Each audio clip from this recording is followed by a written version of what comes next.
Hello friends, আমি দেবজ্যোতি। তো আজকে আমরা করব সত্যি বলে সত্যি কিছু নেই, আপকামিং যে সৃজিত মুখার্জির সিনেমা, সেটার একটা ট্রেলার ড্রপ করা হয়েছে। তো ট্রেলারটা রিভিউ।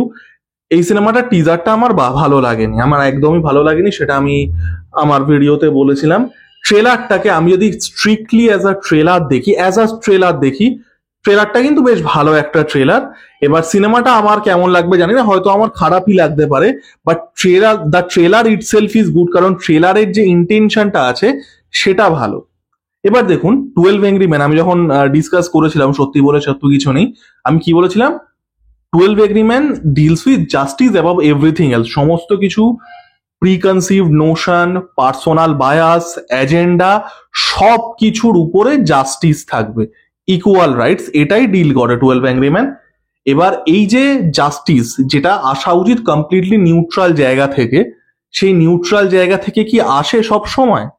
আসে না। কারণ কি, মানুষের পার্সোনাল এক্সপিরিয়েন্স সেটাকে একটা প্রিকনসিভড নোশন দিয়ে দেয়, বা সেটাকে একটা পার্সোনাল বায়াস দিয়ে দেয়। এবং এখানে কিন্তু এটাই ডিল করেছে যে কি করে এই প্রিকনসিভড নোশন গুলো আসে, বা প্রিকনসিভড বায়াস গুলো আসে। ঠিক আছে, আমি একটা ছোট্ট রিয়েল লাইফ, মানে একটা সিম্পল এভরিডে উদাহরণ দিয়ে বোঝাচ্ছি। আমি ছোটবেলায় একবার মেছোর বাইক থেকে পড়ে গেছিলাম, ঠিক আছে, বাইক চালানো শেখার সময় লেগেছিল। তারপর আমি বহু বছর বাইক চালানো শিখিনি। এটা একটা আমার প্রিকনসিভ নোশন যে আমি বাইকে উঠলে পড়ে যাব, ঠিক আছে।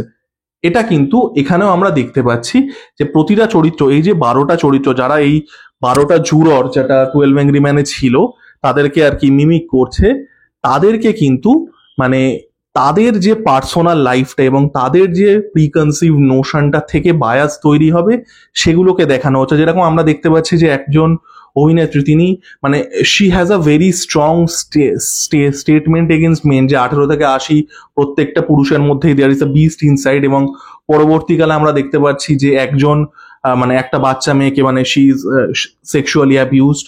আমরা দেখতে পাচ্ছি যে একটা ছেলে একটা দাঙ্গা উইটনেস করছে, একটা ফোঁকর টাইপের জায়গা থেকে একটা দাঙ্গা উইটনেস করছে, যেখানে সম্ভবত তার বাবাকে লিঞ্চ করা হচ্ছে।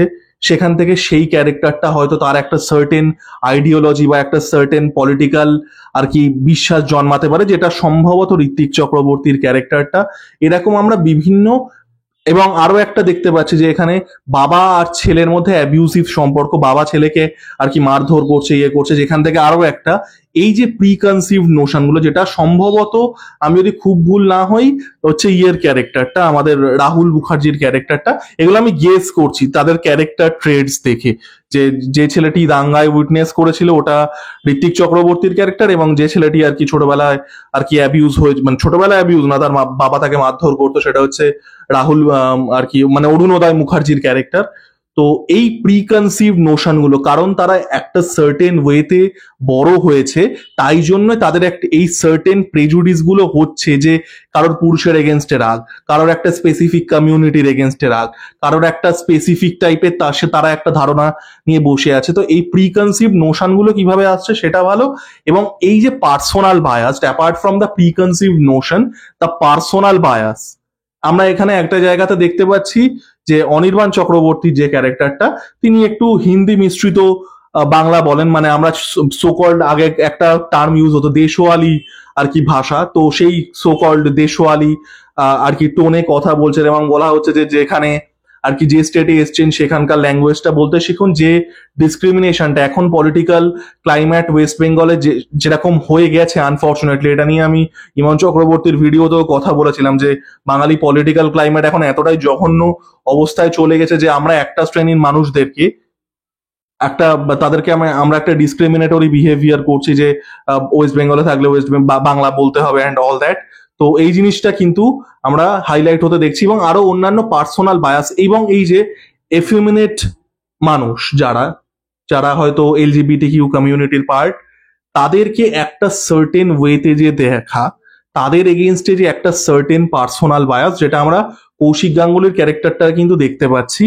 এবং পরমব্রত চট্টোপাধ্যায় দেখুন, আমি এখনো ব্যক্তিগতভাবে বিশ্বাস করি, যেটা টিজারে করা হয়েছিল, মানে যে আর কি তার মধ্যে দিয়ে একটা, মানে একটা অলরেডি সেট গল্পর মধ্যে দিয়ে একটা বক্তব্য রাখা, আমি এটার পার্সোনালি ফ্যান নই, ঠিক আছে, এটা আমি এখনো বলবো। কিন্তু আমি কিন্তু তার পার্সোনালি ফ্যান নই, বাট আমি যেটা প্রথমেই বলে দিলাম, আমি যদি এটাকে অ্যাজ আ টিজার কমপ্লিটলি জাজ করি, এটা কিন্তু এটার মেসেজটা করে দিতে পারছে, এই যে একটা এফেমিনেট পার্সন, একজন person who is part of the LGBT Q community, তারা যে তাদেরকে একটা সার্টেন আর কি যেভাবে দেখা হয়, তাদেরকে একটা ডিহিউম্যানাইজিং ওয়েতে দেখা হয়, সেটা কিন্তু হাইলাইট করা হয়েছে। তো এবং লাস্টে দুটো জিনিস ট্রেলারে আমার ব্যাপক লেগেছে, ওভারঅল ট্রেলারটা ভালো, দুটো জিনিস আমার ব্যাপক লেগেছে। একটা হচ্ছে ওই যেটা মানে একজনের ছবি আঁকে বসে বসে, সে মানে তোমার ঘরে বসত করে কয়েকজনা, ওই গানটা চলছে, ওইটা ব্যাপক লাগছে শুনতে। আর আরেকটা যেটা চলছে সেটা হচ্ছে লাস্টে গিয়ে একদম পরমব্রত ডায়লগ আছে যে সত্যি কথাটাই উভলিঙ্গ, তাই ওনার আর কি পুংলিঙ্গ গুলি নড়ে উঠছে। তো ওই ডায়লগটা সেরা ছিল, মানে এটাও আবার ওই কোথাও গিয়ে ওই যে স্টিরিও টাইপটা অ্যান এফেমিনেট পার্সন হ্যাজ, তো কোথাও গিয়ে ওই স্টিরিও টাইপটা ব্রেক করছে। তো ওই লাস্টের লাইনটা আমার সেরা লেগেছে। ডায়লগ সুজিত মুখার্জির ট্রেলারে সব থেকে ভালোই থাকে। দেখুন, আমি আবারও বলবো যে আমার এই সিনেমাটা নিয়ে কোনো ভরসা নেই, এই সিনেমাটার যে ইন্টেনশন আমার সেটা নিয়েও কোনো ভরসা নেই, কারণ আমি যেটা আবারও বললাম যে একটা সেট গল্পের মধ্যে এগুলো ঢোকানোর কোনো দরকার নেই। বাট আমি যদি ট্রেলারটাকে স্ট্রিক্টলি অ্যাজ আ ট্রেলার দেখি, ট্রেলারটা কিন্তু ভালো ট্রেলার। তো আপনাদের ট্রেলারটা কেমন লাগলো জানাবেন, লাইক কমেন্ট এবং সাবস্ক্রাইব করে আমার পাশে থাকুন। ধন্যবাদ।